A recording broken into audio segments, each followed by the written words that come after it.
KVUE Daybreak at 6 begins with breaking news out of East Austin. Right now, Austin police SWAT negotiators are trying to get a person considered armed and dangerous to surrender.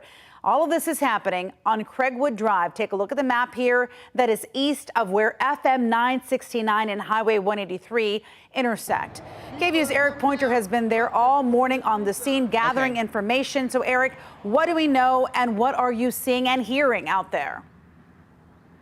So right now we're seeing a lot of movement. We're seeing a lot of those police officers driving away, and it looks like they've opened up the street. You can see cars leaving that neighborhood, whereas before no one can get in and no one can get out. We actually talked to a resident who was trying to get home who said he had been not able to get home for over 4 hours. But like I said, just recently within the past 5 minutes, we've seen those officers drive away, and now we're seeing people go in and out of Craigwood Drive. So there must be a new development. We are going to obviously be checking with police for that. But what they initially told us was that at around 12:30, a call came in for a home on the 4900 block up Craigwood Drive. The caller asked for police to come help with a family violence situation, and they said that the suspect had access to a firearm. Now, when they got there, they came in contact with 2 victims with minor injuries. So again, police arrived to the home, and there were 2 people there who had minor injuries. That's when they decided to call out the SWAT team for help. They hopefully said that they want things to come to a peaceful end.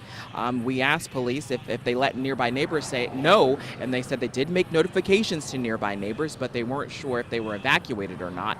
I did ask specifically whether or not people had been evacuated, and they just told me that what they could confirm is that they made notification to neighbors. They also said that they don't believe that any children were involved in this incident. They also don't believe that there was anyone else inside that home other than the suspect. Now, we did also ask if they had made contact with the suspect, because we did hear them shouting for the suspect to come out with their hands up. They did say that the suspect was believed to be armed and dangerous, but they told us that the situation was active, and they couldn't confirm whether or not they had made contact. You also see this wooded area here. I asked them if the suspect had gotten out of the house and escaped into that wooded area. They told me again it was still an active investigation, and they could not confirm whether or not that had happened. But once again, like I said, we did see those police officers driving away, and the street is now open, so we will be checking in with police, asking if there's an update.